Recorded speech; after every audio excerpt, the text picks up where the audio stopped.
Welcome to the weekly class on the weekly Parsha. This week, the Torah portion has in it some very, very sad events, one major event, but it ends on a very positive note. The name of the Parsha, Kisisa, literally translates as when you lift up, refers to the counting of the Jewish people. God spoke to Moses saying, when you take the sum of the children of Israel to determine their numbers, count them by letting each man give to God an atonement for his soul. Then there will be no plague among them when they are counted. When you count the Jewish people, they were told they have to each give a half-shekel, and they count the half-shekels to know the number of people. Actually refers to men between the ages of 20 and 60. And the name of the Parsha is, as I said before, Kisisa, when you take the sum, but literally, Kisisa means when you lift up. And here the message is, yes, we're going to be learning some very negative things in this Parsha, something that really talks about the very most negative thing that ever happened to the Jewish people in terms of their behavior, the golden calf, as we'll discuss soon. But nevertheless, the end of this Parsha, the sum total of what happened to this Parsha is that the Jews were uplifted, because even though they sinned egregiously, they were able to change that. They were able to do tshuva. Excuse me. And what were they told to give? A machzis hashekel, a half shekel. And the question is asked, if you want to count people by counting the amount of money they give, why have them give a half? And it says clearly, the rich person cannot give more, and the poor person could not give less. It had to be a half shekel. There must be something about the half. So there are two basic approaches, and the two approaches, if you think about it, are essentially one. One approach is that a Jew has to remember that he or she, but although this commandment applied to men, the concept applies to women as well, is only a half. We are incapable of anything without the other half. And who is the other half? So in the first approach, the other half is God himself. And in the second approach, the other half is our fellow. That if we are incapable of achieving what we have to achieve without the other person, that's the concept of unity. And by the way, we'll be talking about unity. A whole lecture will be given this Sunday, God willing, at 11 o'clock. Everyone is invited to participate, either in person or on Zoom or in the YouTube. That's 11 o'clock on Thursday. We'll be talking about the subject of unity. And one of the sources for the importance of unity in Judaism is from this week's Torah portion, where the emphasis is on the half-shekel. So that's the two different approaches. But the two approaches, if you think about it, are really one, because what separates between one person and another? What separates is the fact that we have different bodies, and our bodies have their own interests, and our interests will either be competing with one another or clashing with one another. That's if your essence and what you consider to be most important is your body. Then by definition of necessity, there will be a barrier between you and the next person. But when a person's main focus is on his or her soul, that means you're focusing on the godly soul that's within you, that godly soul in relation to which everyone is equal. So you will appreciate how the other person makes you complete. Without the other person, you will be incomplete. But only if you recognize that the other person is not just another body, because each body occupies space, and no two people can occupy the same space, literally and figuratively. But if you recognize that you are in essence a godly soul that permeates and controls your body, and the other person has a similar godly soul, there's room for both. There's no conflict, there's no clash, there's no competition. In fact, your godly soul wants the other soul to succeed even more than you want to succeed yourself. And there's many stories of people who cared more for others' needs than they cared for their own needs. The Alter Rebbe's Chassidim, it is told, said when they spoke about the needs of their own needs and the needs of others, they would say the others' needs comes before their own needs. And they wouldn't just say it, but they lived that way. So that's the message behind the Half-Shekel. Another thing about the Half-Shekel, it's hinted in the letters. If you take the word machatzit, which is half, and you take the middle letter, it's 5 letters that the word consists of, the middle letter is tzaddik, which is translated as the righteous person. If you look at the 2 letters next to the tzaddik, the letter ches before the tzaddik and the letter yud after the tzaddik, that reads chai. That means if you're close to the tzaddik, you are alive. And then if you take the other 2 letters, at the extreme right is a mem, and the extreme left is a taf. Those are the 2 letters furthest from the tzaddik. That spells the word mes, dead. If you're close to the tzaddik, you are alive. If you're far away from the tzaddik, you are dead. This establishes the Jewish concept of how every Jew has to be connected to a tzaddik, to a righteous person. Usually we're talking not just about any righteous person, but especially the most righteous person. That's why Hasidim have this very strong bond with their Rebbe, whom we consider to be the greatest and holiest person alive. And by being close to him, you are alive. By being distant, you are dead. Why? Because the extent to which one is close to the tzaddik, that means that you are connected to spirituality. You are connected to a person in whom the divine presence is apparent. And therefore, when you are connected, then that gives you true life. As it says in the book of Deuteronomy, you who are cleaving to God are all alive today. Which means that if you're not cleaving to God, you may be physically alive, your heart may be beating, there are brain waves, you might be walking around and procreating and have all the signs of life, but for all intents and purposes, you are not alive. When are you alive? When you're connected to God. And as the Talmud says, how do you connect to God? God is not a physical entity that you could just cleave to. So one of the explanations given in the Talmud is that when you cleave to a great holy person, then through that holy person you are connected to God. Why? Because that holy person reveals God through his behavior, through his actions, through his words.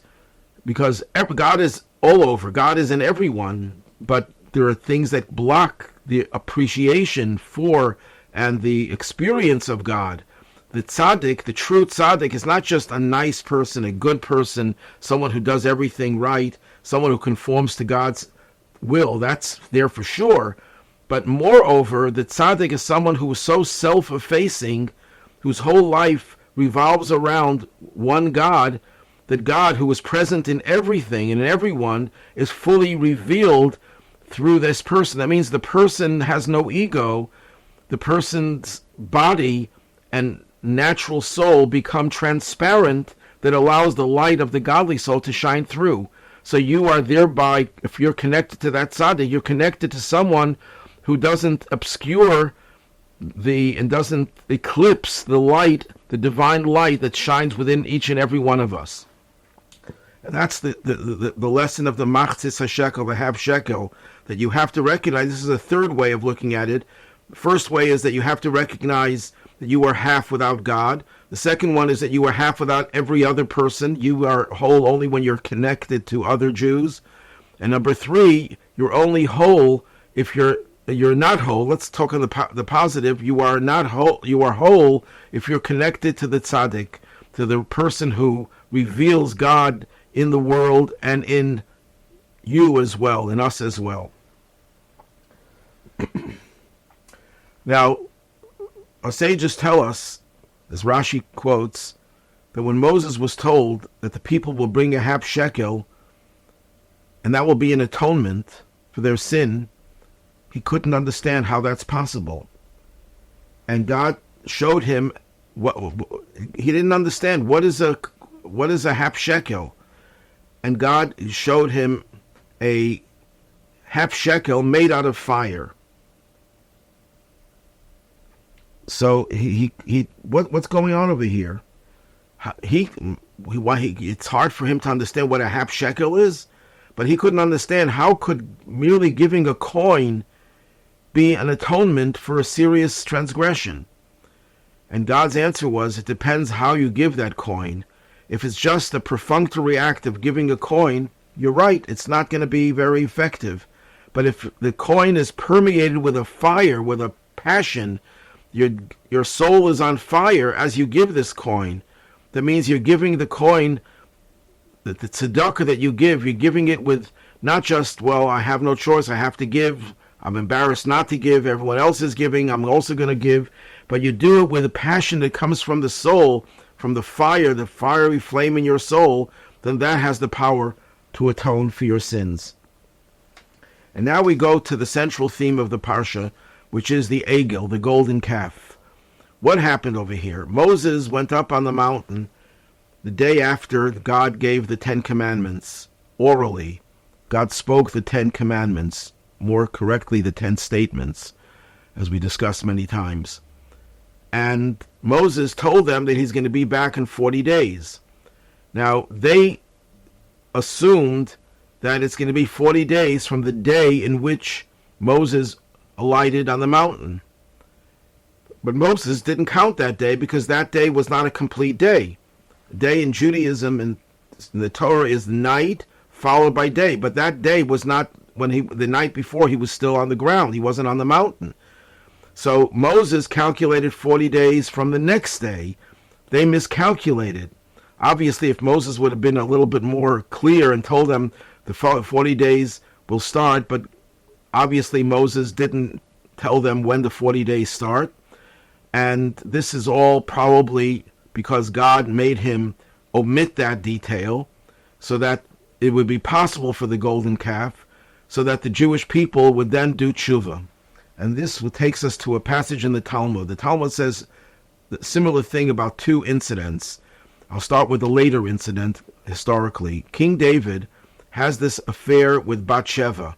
How is it possible that such a righteous person as King David, because when you read the scripture, when you read the book of Psalms, you read the book of Shmuel, Samuel, when you read all of Jewish literature, there is virtually no one who could compare to King David's piety, to the love that he had, the passion that he had for God and for God's Torah and his commandments. King David was a warrior, but he was not just a warrior in the military sense. He was a warrior for God in the most extreme way. How is it possible for him to succumb to temptation in such an egregious way by taking this woman, Bathsheba? And the answer the Talmud gives is that it was impossible for him to have sinned that way. But the reason why it happened, in other words, the Talmud is insinuating that God made it happen, that he almost had no free choice. And if that's the case, why did God make it happen? To teach us the power of tshuva, that anyone who, no matter how low they sink, always has the capacity, the capability of coming back, of bouncing back. That's with regard to King David, who was one person. Why did the golden calf occur? How could it be that the Jewish people, 40 days after being told by God directly, don't have any other gods, and that these people could degenerate to such a low level that they create a god made out of gold and they worship it? Impossible. It just doesn't make any sense that that could happen. And the answer is that apparently the Talmud is insinuating here again that God orchestrated it, that it should happen this way in order to teach us that even when the entire nation, or a great portion of the nation, not just one individual, commits a serious sin, you could always bounce back through tshuva, through repentance and return. And those are very powerful lessons. Now, with that introduction, we still find that our sages were preoccupied with trying to understand how the Jews could have thought that this was an acceptable thing. Because even if there's a temptation to do something, if you're a righteous person, even if the pressure is great, you have to find some way of rationalizing it. How could they have rationalized creating a pagan god and worshiping it? So there are many explanations, and I'm going to try to put them all together. That number one, it wasn't the entire Jewish people, initially at least. It was the Erev Rav, the mixture of outsiders who joined the people, the Jewish people, when they left Egypt, seeing the miracles. They felt this is the place to be with the Jewish people. And they were not sincere converts to Judaism, but Moshe Rabbeinu, in his love for humanity, embraced them and said, I will accept you into the fold. And God later on told Moses, you didn't ask me for my approval. These are your people. This is your nation. Look how they messed up. So number one, the instigators, at least, and the ones who actually did the sin, were the outsiders. We're not really the Jewish people, and we don't know what happened to them. Eventually they disappeared. They didn't remain in the fold. Number two, they did not, at least initially, and I'm emphasizing the word initially because things did go downhill, they didn't initially say, we're creating another god to worship another god. That would have been impossible, at least not to begin with. What they felt is that Moses was gone. Moses was the leader through whom the entire Jewish people were liberated from Egypt, who did everything for the Jewish people, brought them manna from heaven. And they felt that Moses promised to be back in 40 days, and the fact that he wasn't back means that he's not coming back. Maybe they attributed that to the fact that Moses was in a spiritual world. He didn't take a lunchbox with him. He didn't eat. He didn't drink. Didn't sleep. And a human being cannot survive that way. So maybe they felt that he went up on the mountain and he was taken in by the spirituality and his soul left the body. We find many cases not too long after this where holy people died because their souls left their bodies because they were in such an ecstatic state with their relationship with God that they couldn't keep their souls grounded in their bodies. And Moses, who went up into heaven on Mount Sinai, couldn't stay attached to this physical world. So if Moses is not here, we need another leader. Well, a leader didn't just mean some political figure who knows how to lead, someone who took some courses in leadership. We're talking about a person who was channeling God's leadership capabilities. And they felt that there's no one who could compare to Moses. So they felt, well, you know what? Let's make a golden calf. Well, it doesn't make any sense. If Moses is not here and you need a substitute, why a golden calf? Why not someone else like Aaron? Or like Hur, Moses' nephew, who was in charge together with Aaron when the Jews were fighting Amalek. They went with Moses to the top of the hill and they held his hands aloft. That created the power the Jews had to prevail over Amalek. And Moses told, when he went up to Mount Sinai, he told the people, if you have any questions, go to Aaron or Hur.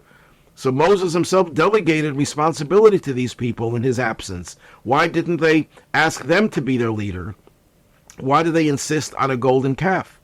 Now, Hur, the story is that when they made the golden calf, he tried to stop it, and they killed him. And that's one of the reasons that Aaron was afraid to resist, because he felt that they would kill him as well. We'll get back to that in a moment. But at any rate, why would they choose a golden calf rather than asking Aaron or Hur or any other great person, Joshua, to take over?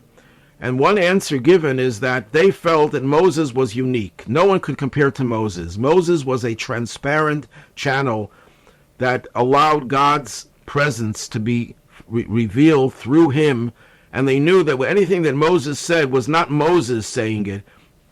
Physically, it was Moses' vocal cords that were moving, but it was God speaking through him, unfiltered.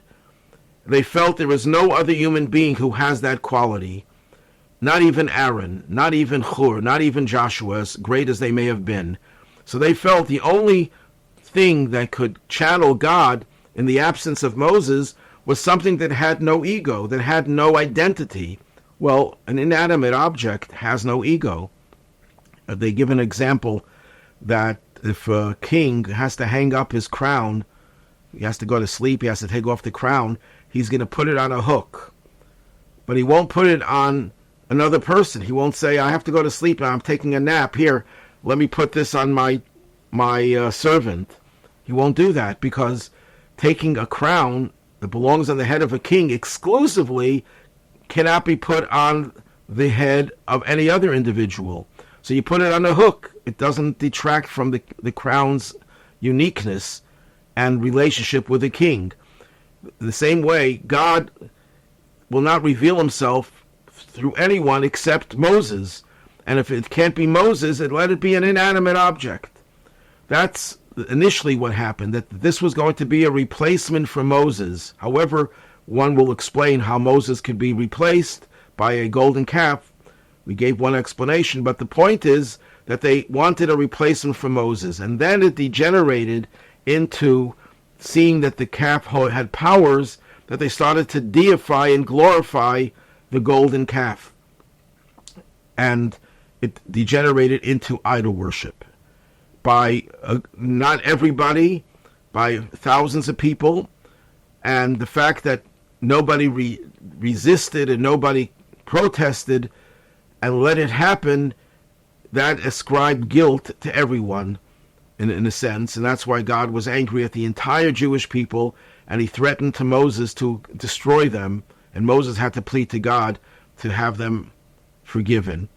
So that's the story behind the golden calf. Now the question is still Aaron. How come Aaron participated in it and he acceded to their requests?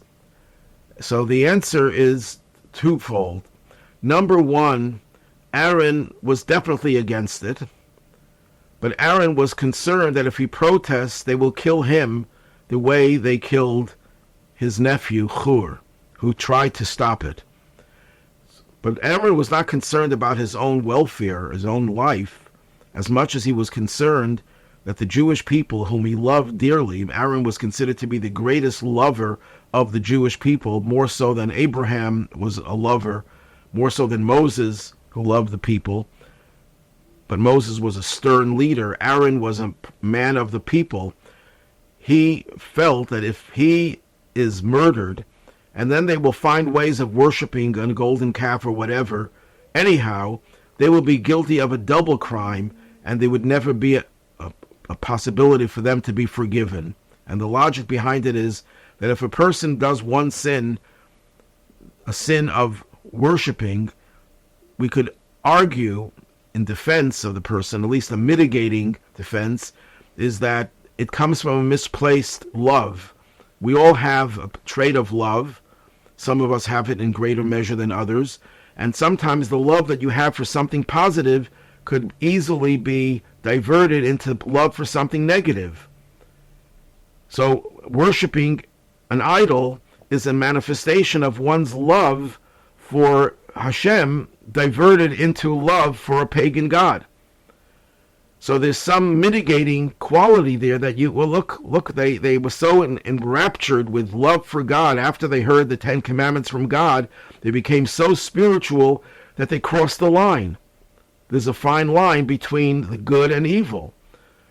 But if you're so obsessed with love, with devotion, then you can't use that as an excuse for why you committed the most heinous crime of destruction, namely murder.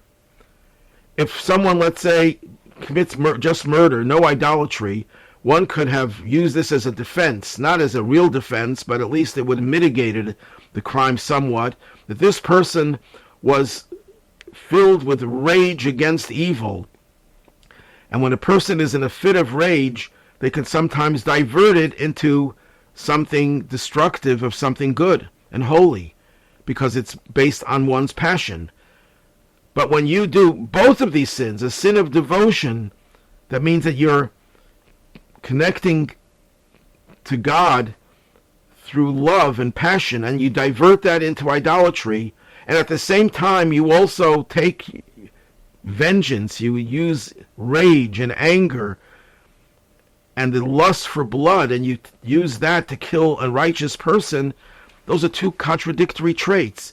You can't blame it on your personality, because your personality is either one or the other. Either you're a person of kindness and love and passion, or you're a person of anger, of rigidity, of judgment, and you took it to the other extreme.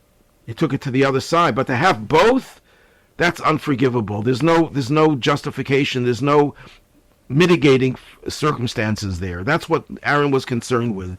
And therefore he acceded to their requests, and he helped them create this golden calf. That's point number one. Point number two is that Aaron was trying to use a delay tactic. He was trying to wait. He knew Moses was coming back. So what did he say? He said, tomorrow we'll have a celebration, not today, knowing that Moses would come back. But they woke up early in the morning.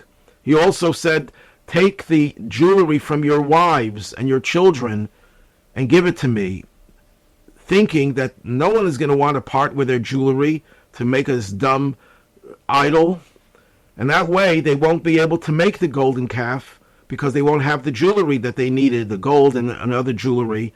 And that would delay before they would be able to scrounge and find something. And that would make it possible for Moses to return before they would construct the golden calf. But you know what the Torah says? They didn't take their wives' jewelry. They took their own jewelry. Why?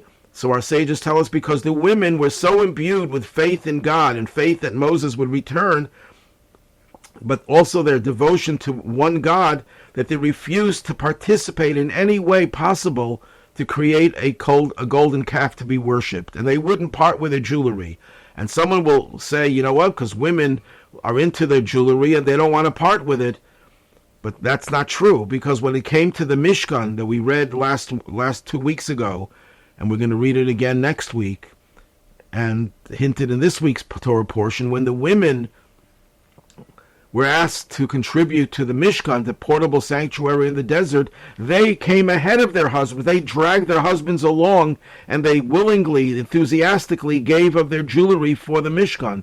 So the women were not loath to part with their jewelry. They just didn't want to use it for the wrong thing. So meanwhile, Aaron thought the women would not give their jewelry, and that way it would delay the construction of the golden calf. Another thing about the difference between Moses and Aaron: Moses was God's conduit. Aaron was the conduit of the people.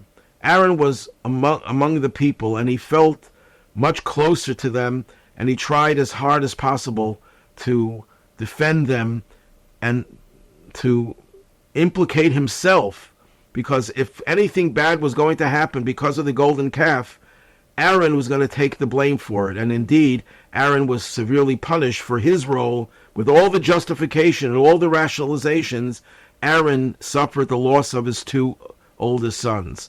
That was a direct reaction to his participation in the golden calf. Aaron was the messenger of the people, the advocate of the people, who was willing to suffer the consequences as long as that would take away some of the guilt and blame of the people.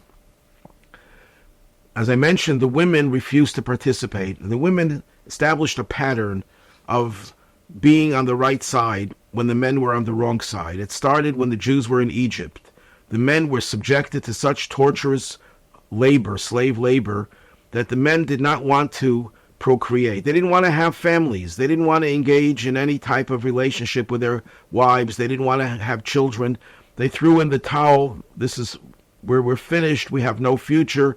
There's no point in us trying to establish families. The women, on the other hand, were adamant that no, we're going to be liberated from Egypt. We have to establish families, children and grandchildren, and they were the ones who got their husbands to participate. We find that even before that, Miriam, Moses' older sister, chastised her father, because when the father realized that the Jews had to throw the boys into the Nile, or the boys were thrown in by the Egyptians into the Nile, the Jews didn't do it themselves, many of the Amram, who was the leader of the generation, said, why should I stay married and have children when the boys will be thrown into the river? And Miriam told her father, Dad, you're worse than Pharaoh. Pharaoh is only decreeing that the boy should be killed, and you are preventing girls from coming into this world. And Amram agreed with her and took back his wife, Yocheved. So it was Miriam, and so did everyone else follow suit because they followed their leader. It was Miriam who had that faith. Later on, when Pharaoh tells, or before that, when Pharaoh tells the midwives to kill the boys, who are the two midwives? Shifra and Puah, who the Talmud identifies as Yocheved, Moses' mother, and Miriam, Moses' sister. Some have another opinion that it was Moses' sister-in-law, Elisheva. At any rate, these two women defied the Pharaoh's decree. And the Talmud says that it was in the merit of the righteous women that we were liberated from Egypt. What was so righteous about them? They knew that we are going to be liberated. They had this implicit faith. And that's why when they crossed the sea, the men sang, the women played tambourines. Well, who runs out of a country to save one's life with tambourines? So the commentators point out that the women were so convinced that there are going to be miracles and that they're going to sing praise that they took the tambourines with them. The men didn't have that faith.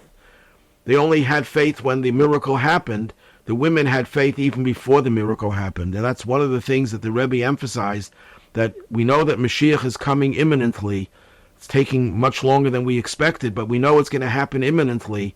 And therefore we should start celebrating now for what is going to happen. So our celebration should not only be about the past, but we should be focusing on the future. And there's a story that I once told. I'll just mention it very briefly. There was a rabbi who just passed away a few months ago, Rabbi Shochat in Toronto, when his father first moved there. This goes back about 70 plus years. They didn't have hot water in the sinks. They had to boil water, and if you wanted to take a bath, you had to boil water and pour it in the bathtub. And one of this Rabbi Shochat's daughter, his sister, was a little baby of 2 years old, I believe. By accident, she fell into the bathtub and she got serious burns. The doctor said there's no hope for her. She's not going to survive the night. He called the Rebbe, and the Rebbe said on Shabbos they should make a kiddush, a special celebration for the miracle of her survival. And everyone thought that was crazy. The doctors didn't give her more than a few hours to live. And that the Rebbe said on Shabbos, which was a few days later, they should have a celebration. Well, indeed, they had a celebration. It's a long story, but I'm not going to go into it right now. This woman is now a woman in her 70s. She probably has 100 grandchildren by now. At any rate, the point is that when you have such emunah, such trust in God, such faith and trust in God, you will celebrate even before the miracle happens. And that is also the power that brings the miracle, because trust in God is a very powerful force. So women always had that trust that men did not have. Later on, we're going to read in the book of Numbers how the spies come back from the land of Israel, bringing back a slanderous report saying we'll never be able to conquer it. And all the men cried, and for that reason they were punished, that they would remain in the desert and never see the promised land. The women, not one woman cried, because they believed that anything that God said about Israel, how wonderful it is, was true, and they had no doubts about it, and they did not express any doubts about their ability to conquer the land. So we find throughout the Torah how the women were the ones at the forefront. Why? So the Rebbe says it's not because women have more faith than men necessarily. We all have innate faith. But men have the capacity to cover up their faith. Just like men will cover up their feelings. They won't show their feelings because it's not masculine to show feelings, which is not true. But that happens to be a natural reaction of most men, that they cover up their feelings. They cover up their faith as well. But women don't have that same cover, and they're able to wear their faith on their sleeve more so than men. I'm generalizing, obviously, because there are men who are more faith and women who have more than men. But as a general rule, the women do not cover up their faith, and that's why they were at the forefront. Now, another example of this is that this parsha we have the Torah's requirement to create a kiyar, a laver, a place to wash the hands and feet of the Kohen. It was made out of copper. that was made from the contributions of the women for the mirrors that they used to beautify themselves. And Moses was reluctant to use it for the Mishkan. And God says, no, I cherish these, because those were the mirrors that were responsible for the women getting their husbands to engage in family life to produce a generation of Jewish children. And those mirrors were so cherished that they became part of the temple, and a Kohen could not enter the temple without first washing his hands and feet from that laver, from that sink called the Kiyar.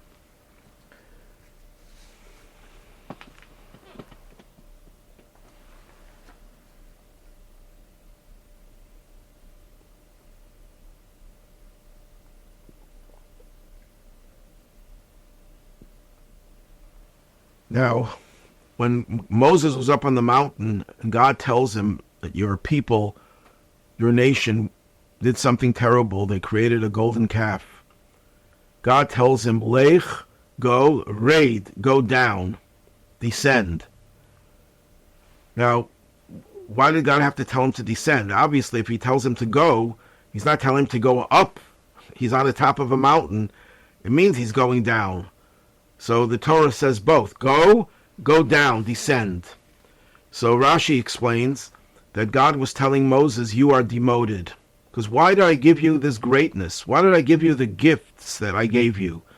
Moses was the most unique human being that ever lived. The only one who comes close to Moses, in some ways even greater, will be Mashiach. And even Mashiach, according to Maimonides, cannot compare to Moses' prophecy and his humility. He's the most humble person on the face of the earth. So Moses had all these gifts. So God says, you know why I gave you these gifts? Because of the Jewish people. You're their leader. You need these gifts. Now that the Jewish people has so degenerated,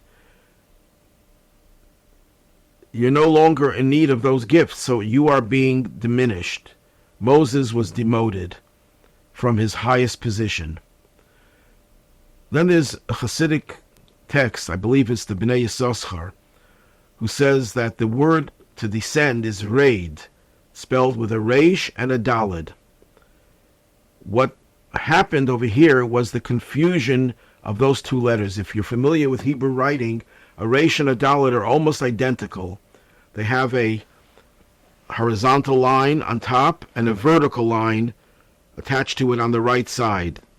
The resh has a horizontal and a vertical. The daled has the same horizontal and vertical, but a little protrusion from the top of the letter. And that protrusion is the difference between the daled and the resh. Now, when you read the Shema in the Torah, and the last letter of the Shema, the last word is echad, one, it has a king-size daled. Why does it have a king-size daled? Because when you're saying God is one, it's easy to confuse the daled and think it's a resh. Then it reads, God is another. That would be tragic for a person to say that God is another. Then, if you there's another verse where the Torah says, don't bow down to another God. There it says acher, spelled with a resh. If by mistake there also the resh is a big resh. If you substitute the resh for a daled, it reads, don't bow down to one God.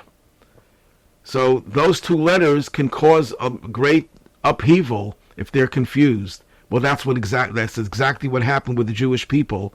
And that's why God is telling Moses, raid. You should know that those two letters were confused. The daled turned into a resh, and the resh turned into a daled. And Moses descended when he saw the golden calf being worshipped. He shattered the tablets. And Moses was thanked by God for doing that, because that saved the Jewish people.